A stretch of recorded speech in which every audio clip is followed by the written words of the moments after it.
Welcome to everyone to our Wednesday evening Bible study. If you have your Bibles, turn to Leviticus. We're in the 26th chapter. We'll get into chapter 27. Out in the foyer, you have your Song of Solomon lessons that'll be coming after following Leviticus. We'll take a break from the whole law and deal with the days of Solomon and take a break before we get back into Numbers and Deuteronomy that we haven't covered yet. Last week we talked about the chastisement 7 times, and we see it repeated here. And the fact is that, well, you complete number, yeah, but there was intensity of each curse that was coming upon them.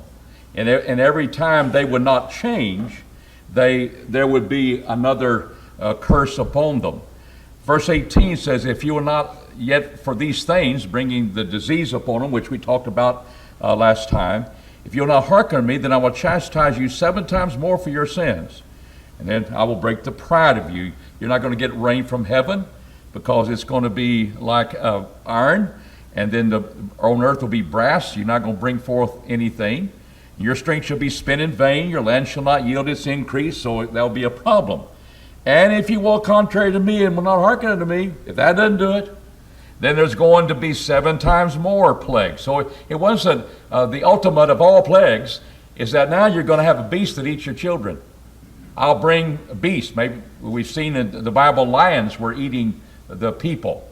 I will bring the beast to the field in verse 22. Verse 23, if these things you will not be reformed, if that doesn't change your prideful, obstinate heart, then I will bring you, verse 24, 7 times more, I'll bring you the sword and execute vengeance of the covenant. So that's what 7 times means, complete for that moment, deserving of sins, and the chastisement is appropriate, and 7 times more power upon you than you deserve because of the sins that you've done. But they're not going to turn to God. Eventually we'll see in this chapter he'll bring forth Babylonian captivity. But before that takes place, how is the curse of famine manifested? That's Hoey. That's another way of saying how. Hoey. How is the curse of famine manifested? What did you read in your text when you read about the famine that we're talking about? Beginning with verse 26, I will break your staff of bread. That's probably what we're thinking about famine. How is it pictured here? Be rationed out, and to show the lack of bread, 10 women will be able to make bread in what oven? Try that for Thanksgiving. You got one oven, got 10 women going to prepare bread for Thanksgiving. Good luck. But when you don't have enough, that's plenty. Then the weight by measurement. It's the scarcity. We don't have enough bread. 10 women can cook it in one oven. That's how little we have. And when you eat it, you're not satisfied. You didn't have enough. And so there's the picture of the famine that is taking place, and that is going to occur. And he says in verse 27, and if you will not for all this hearken unto me, but will walk contrary to me, then I will walk contrary to you, and I also chastise you 7 times more for your sins. And what's going to happen? This famine is going to be in a picture of besiegement, where the armies will be besieging your place of living. And ye shall eat the flesh of your own what? Your own sons and daughters too, but the sons, it says here, and the flesh of your daughters shall you eat. That's just a verse. We think about how horrible famine can get. And when you read of Syria, I'm not talking about Assyria, I'm talking about Syria. When they came upon Samaria, one woman would tell another woman, we'll eat your baby today and we'll eat mine tomorrow. And when tomorrow came, she did not do that. And it tells the king says, Elisha, You're going to die. Last year, you're the problem for this famine. But he wasn't. But that's how bad it is getting. I can see mothers saying this is a kind thing. We're going to eat, and here babies don't have to go through this, so they will be boiled, and then they would be eaten. And that would be taking the place of how warfare was fought. And it would sometimes take a long time for them to have to come to the point where they would give up because of the famine things that are taking place in the cities. But we find that happened. That happened in destruction of Jerusalem AD 70.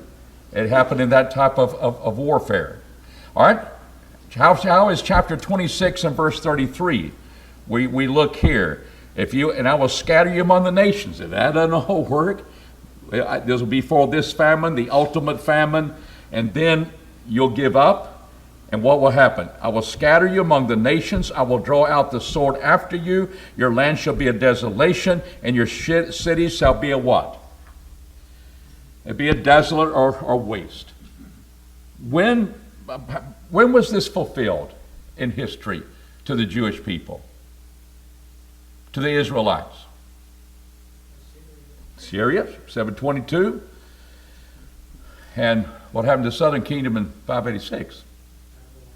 Babylon, and both occasions was like that. Their land is left desolate. They have to leave that land to their enemy.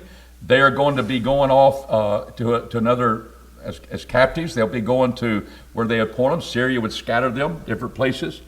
Babylonian captivity, and that would take place. And the land shall enjoy its Sabbaths because it's going to be resting.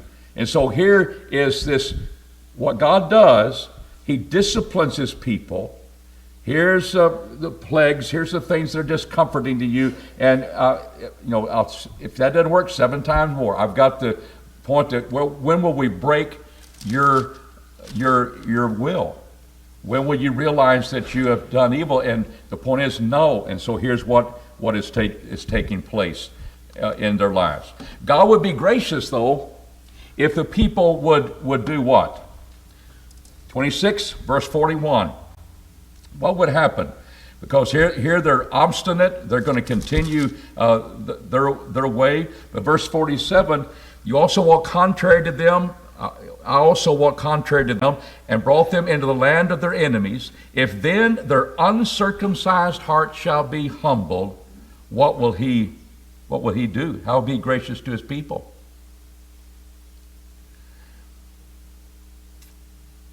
They accept the punishment of their iniquity. Yeah, we did that. Then I'll remember my covenant with Jacob, also my covenant with Isaac, and my covenant with Abraham. Will I remember? I'll remember the land. And so he's not going to be involved in destroying them. And then we completely, how is God's graciousness manifested? Verse 44, and yet for that when they are in the land of the enemies, I will not reject them, neither will I abhor them to destroy them utterly. What did he do? He brought back the Babylonian captivity people. He brought them back to their land. Israel was dispersed, the northern kingdom, but the tribes did not end. They were just dispersed. But here he would bring back the people to their land from the Babylonian captivity. And he said, I will not utterly destroy and to break my covenant with them, for I'm Jehovah their God. But I will, for their sakes, remember the covenant, the ancestors, brought them forth out of the land of Egypt, that I might be their God. I am Jehovah. So he takes them when they go off into captivity, and here's where it closes this section. These are the statutes and ordinances and laws which Jehovah made between him and the children of Israel in Mount Sinai by Moses. And here was simply an appendix to the law. Here's what happens when you don't follow me. But God was not going to destroy them utterly. He would always leave a remnant, and that is very helpful to us as New Testament Christians to realize God's plan has been unfolding. But they would go through a lot of pain because they're being obstinate toward God. So this section ends with, you say, well, that's the end of it. Where was this law given? What place? Mount Sinai is the commandments of God. It kind of neatly comes that when you don't follow me, here's what's going to be happening. It'll take them through the captivities that they would be under. But we're not through with Leviticus, are we? We have a new appendix to talk about. And the reason I know it is because it'll end up the same way the first part did. In verse 34, the end of Leviticus, these are the commandments which Jehovah commanded Moses, the children of Israel, in Mount Sinai. So we're looking at something that was not obligatory. You know, if it's the commandments of God, you've got to obey them. But because they dealt with vows, they were not obligatory. But how they would conduct those vows, and what happens when, notice the vows are accomplished in verse 2. I say to them, when a man shall accomplish a vow, you made a vow, what are we going to do when it's fulfilled? And what you learn there is that when you bring in certain things that belong to you, your family members, your field, your house, when you bring that in as I'm making a vow, if you save me from this destruction and you'll save me on this trip, I will dedicate my children to you. I will dedicate my house unto you, O God. And what happens when God has fulfilled his part? What do you do about it? Here were things that he didn't have to do, but if you did them, we're going to do it lawfully. So we have this appendix. And it's dealing with vows, and it's dealing with things that could not be vowed. And they needed to be instructed in regard to that. So the latter part of our chapter, our study of the book of Leviticus, deals with that. So he says, speak unto the children of Israel, and say unto them, when a man shall accomplish a vow, the persons shall be for Jehovah by thy estimation. You brought them up in your vow. God sees that. You fulfilled your vow, but they belong to him. Now they must be redeemed. This was a way of taking care of the needs of the Levites, the priest, keeping the sanctuary up. That this was the law that God is prescribing for them in certain things that they could dedicate in their vow. So we ask question 11, what four persons or things are covered in being vowed unto God? Persons. They're not your slaves. Jews could not be slaves. But you could have a 1-month-old baby. A 5-year-old son. And you could redeem them because they were part of your vow. God didn't make you do that, but they're going to be redeemed. What about beast that you would have? Notice in verse 9, we'll talk about the beast wherein men offer an oblation. Well, if you offer a sacrifice, you cannot redeem that. But what if it's an animal that could not be sacrificed? Maybe it was unclean. In a vow, you can offer that. Then you redeemed him. What about your house? Verse 14. When a man shall sanctify his house to be holy unto Jehovah, in the context of a vow that is being made. There was laws concerning that. And the part of the field. Field was a very much possession of the tribe that you're in, and you could only do a part of that. You were never to offer in a vow the whole land because that was a very important part of your family. And you might not fulfill that vow, and then the people would lose their land. This is also in a context of Jubilee. Every 50 years, it would go back to the one who possesses it. What if God possesses it? It goes back to him. So these are instructions in areas where we could be involved in vowing unto God, I will dedicate this to you. I will set this apart unto you. I will set that child apart unto you. And they were persons. Now, what do we see here in the first part of this? What was the redemption price for a 2-month-old son dedicated unto God? Got a 2-month-old baby. For some reason, oh God, if you'll get me back on this trip, I'll dedicate that son to you. We're not talking about a Samuel. He was dedicated for life because of a Nazirite vow. We're talking about just making a vow, and you brought in the vows. you don't do it rash. You just don't do it with a rash idea that what is involved. I want you to know this child belongs to me. Now, you probably want to redeem him. And there would be a price. Now, are there different prices for men and women of amount that you can redeem them for? Are you women insulted? Because when I read this, it's if the estimation be of a male from 20 years old and 60, he shall be 50 shekels of silver after the shekel of the sanctuary. There was a standard. But if it's a female, what would it be? 30 shekels. We're not talking about the value of a person.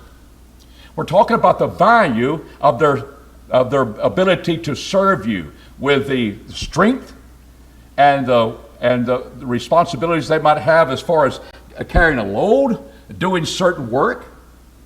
That a 20-year-old male was worth more in work than a 20-year-old female, just because of that. Because if you're 60 and above,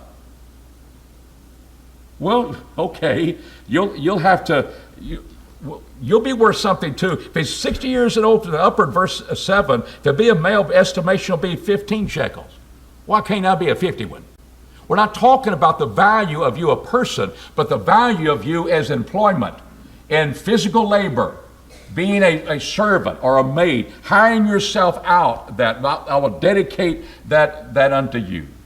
And so there was different prices that were taking place. And so to answer the question, how much would that 2-month-old baby be? All right, I'm going to redeem. I use that in my vow. I fulfilled my vow, so I'm going to redeem that child back from you, God. I dedicated unto you in part of my vow. And I think it was teaching them, look what you could have lost this if you didn't fulfill your vow. Don't be careful what you put on there of dedicated unto me so you can get out of trouble. How much would it be? 5. And same age of girls, 3. And there would be this way of redeeming. Well, that was a way of taking care of the things connected with the temple and providing the funds by which they could do it as part of the vows. You didn't have to make the vow. It's not necessary you make a vow, but if you do, here are the laws that you're going to have to follow. So the persons, the beast, house, and land. Part of the land, because they ain't going to let you vow all of it, because you'd lose it all. That would hurt the family and that sort of thing. But that's the ones that are there. Now, question number 13. Could an unclean beast be vowed unto God? An unclean beast. Could it be vowed unto God? Everybody say yes? All right, I'm agreeing with that. If it be an unclean beast, of which they do not offer an oblation. So remember verse 9, and if a beast whereof men offer oblation, it's Jehovah's already. You can't vow that. I already got that. The firstling of the flock belongs to me. I don't care what you vow. You don't vow that one. But if it's not fit for sacrifice, it's an unclean beast, you could redeem that in a vow. In a vow. And he says, then he shall set the beast before the priest, and the priest shall value it, whether it be good or bad, not because it's unclean or unclean, whether it be good beast or bad beast. They're going to determine that. And the priest shall vow it, so shall it be. But if he will indeed redeem it, then what will he do? Put 20% on top of that. We're not going to be cheating anybody. And we're going, if you want that, that will be, that if not, it'd be, I guess, belong to the priest. If you didn't want to redeem it. They could use that ox for maybe hauling some things around. And so there was that part of that of an animal that was unclean, unfit for sacrifice, but dedicated to God in a vow, and you redeem that. And if not, then they would be able to sell it or be a part of their own. So there's the unclean beast. And we thought, well, you could never present an unclean beast in the temple. It's holy. Well, we got to understand the vow part. And that's why we have a separate appendix to the book of Leviticus. What was the price paid for redeeming his house that is sanctified to God? Set apart. You see the word sanctified. In my vow, I dedicated it unto God. I set it apart for God. He's got it, and now you redeem it. And what was the price paid for redeeming his house that's sanctified unto God? Good in verse 14, verse 15. Verse 14, the priest shall estimate it, whether it be good or bad, as the priest shall estimate it, so shall it stand. And if he that sanctifieth will redeem his house, then he shall add a fifth part of the money of that estimation unto it, and else shall be his. So they're going to be real estate brokers, and they're the priests. They're going to, whether it's good or bad, depending on the type of house or anything, but they'll put a price on it. And what would you do when you redeem that house back? You pay 20%. That's pay a fifth. Add a fifth to it. Add a fifth to it. Or you have a piece of land. How is it valued before God? We begin with verse 16, that of a field of his possession, he owns it, then that estimation shall be according to the what? My Bible says sowing. What do you sow? Do you sow the fruit that comes from it, or do you sow the seed? The seed. That's how they would value it. And the way they did this is that they would sow, according to the sowing thereof, the sowing of the homer of barley shall be valued at 50 shekels of silver. Why 50? Because we're going to put it in the crucible of Jubilee. Every 50 years, the land will go back to its owner, the one who possesses it, originally possessed that. And so here is the field, and they would determine that here is that part of the field that you could plant over these 50 years. You would plant a homer, it'd be 50, and when you kind of looked at that, it's about 250 pounds of sack of seed. And it would be priced based upon that.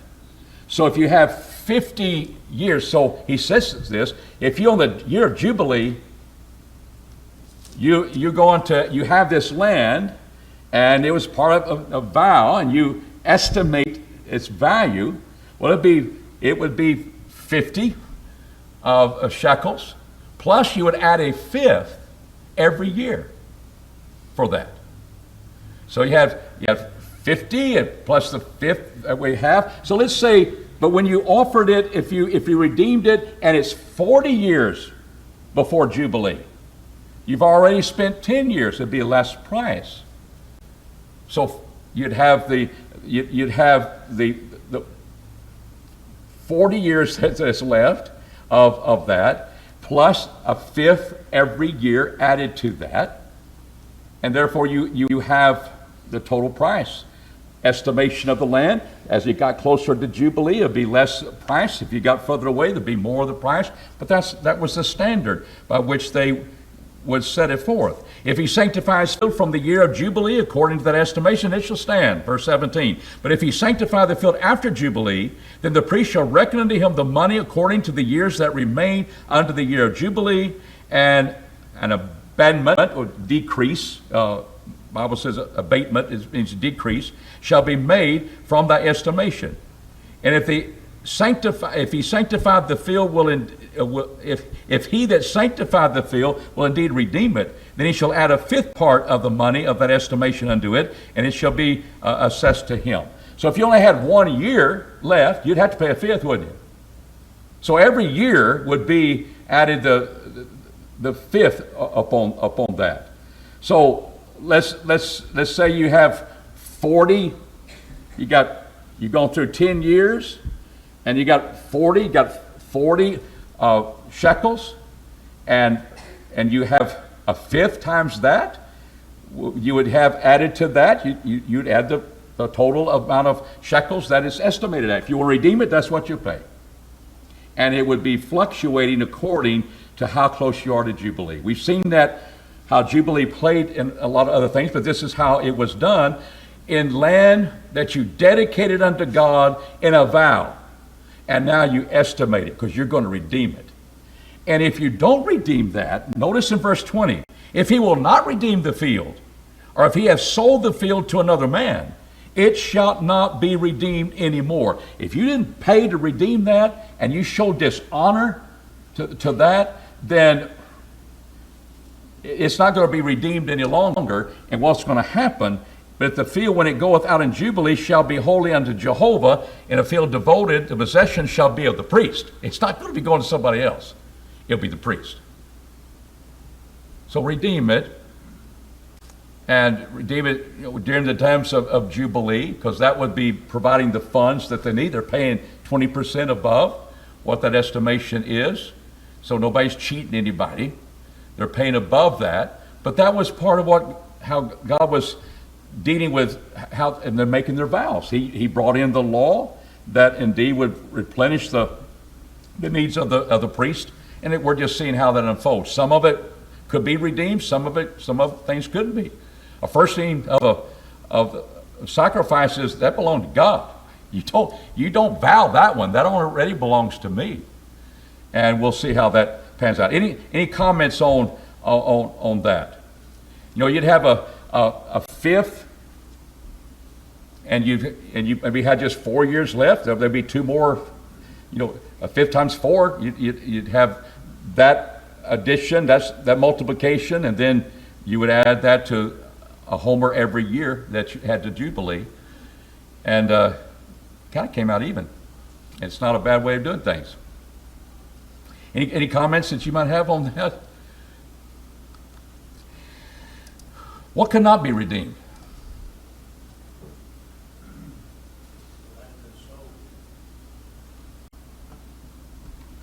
A land that what? Okay.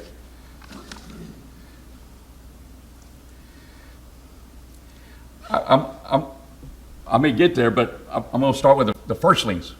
Could not be redeemed, could they? Because they belong to God.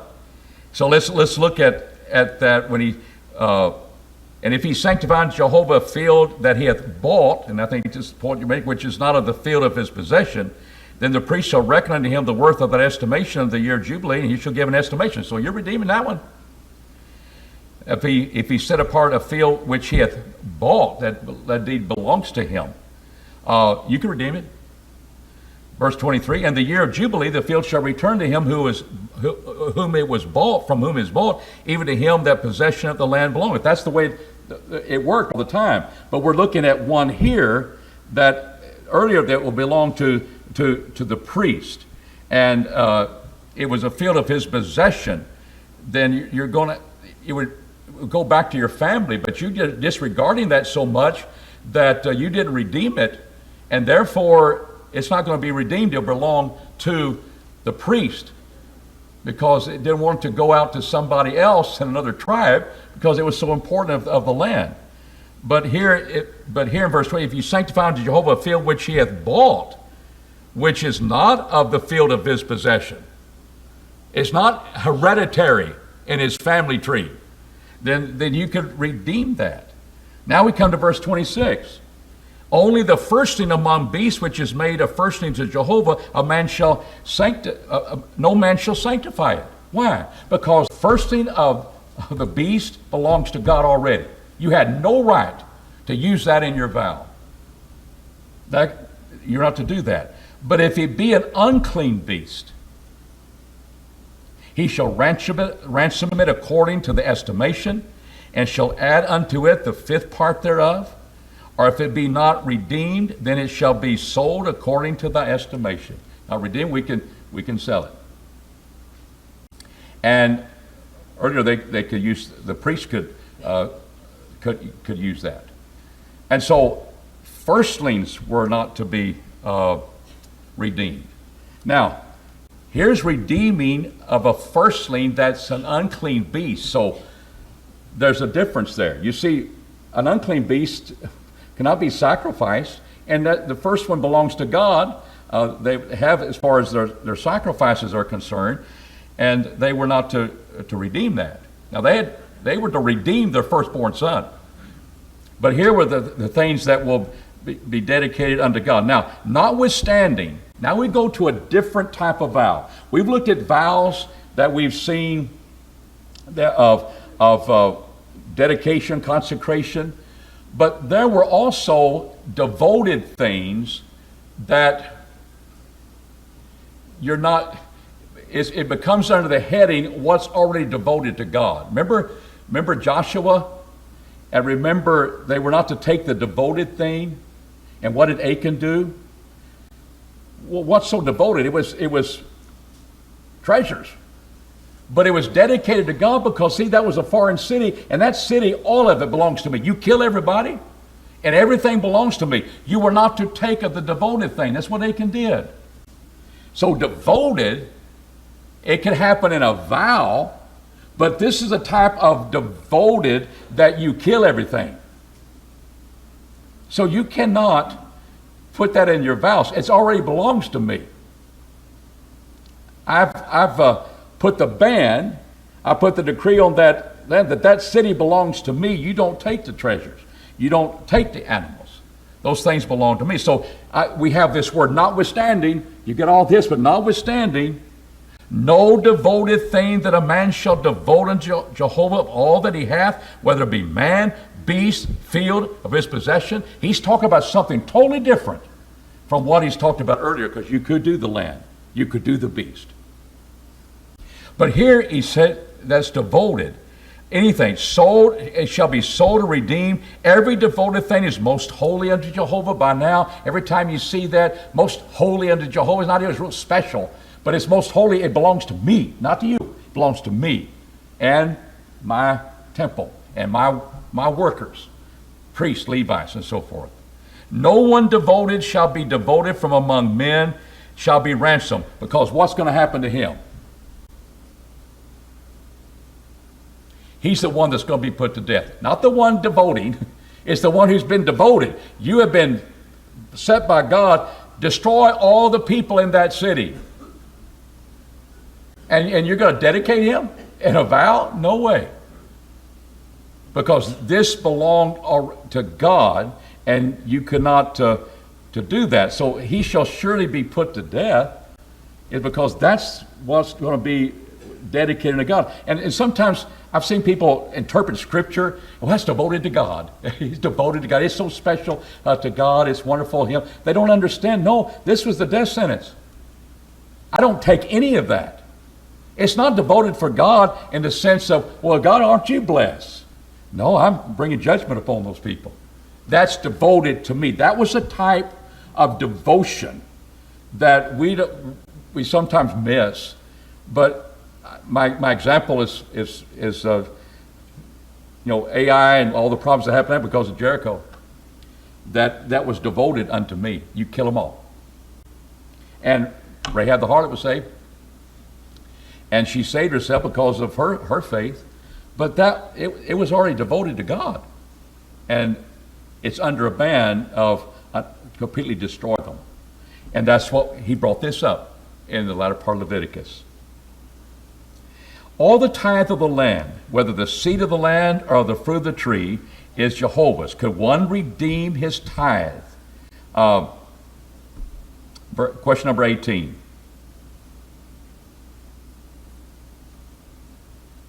Yes, you could redeem. Well, that's paying a tenth, and you could do that.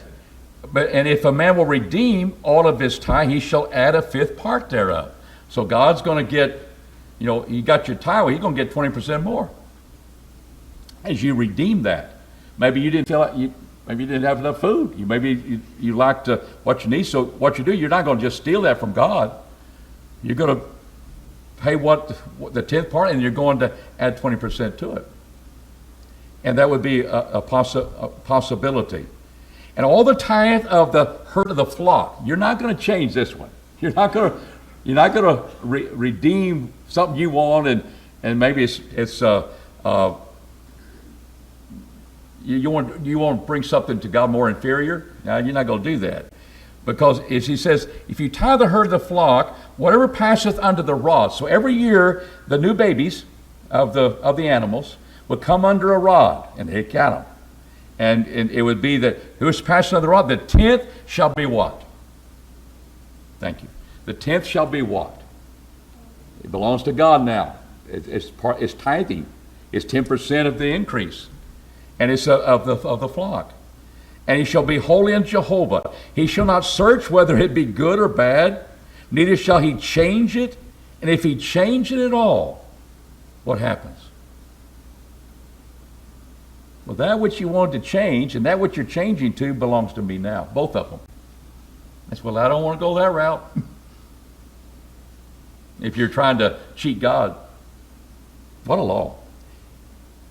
He said, both of it, for which it was changed, shall be holy. It shall not be what? You're not going to redeem either one of them. And so, these are the commandments which Jehovah commanded Moses for the children of Israel in Mount Sinai.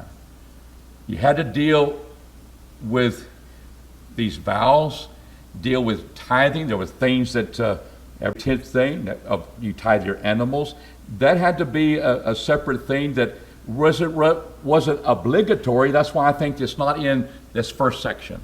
It became the next. You don't have to make a vow, but if you do, here are the things you have to do. And my point is that there's some things God already has that you have no right to say, well, I will devote that to you. It already belongs to him.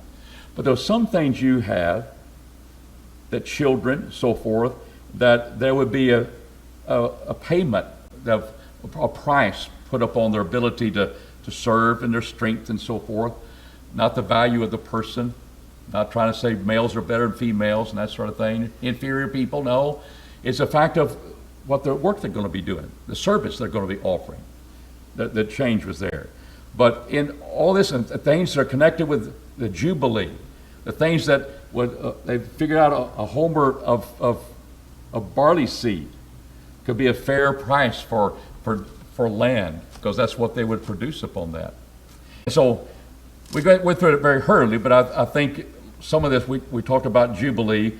That's, I think we understand. Any questions you might have or comments you might have? Again, the final question, from where did God give Moses the law? Same thing he did the first appendix, Mount Sinai.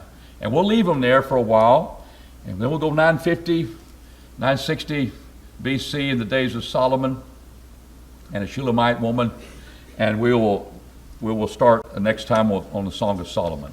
Any comments you'd like to make other than, we finished? Other than that? Okay, thank you.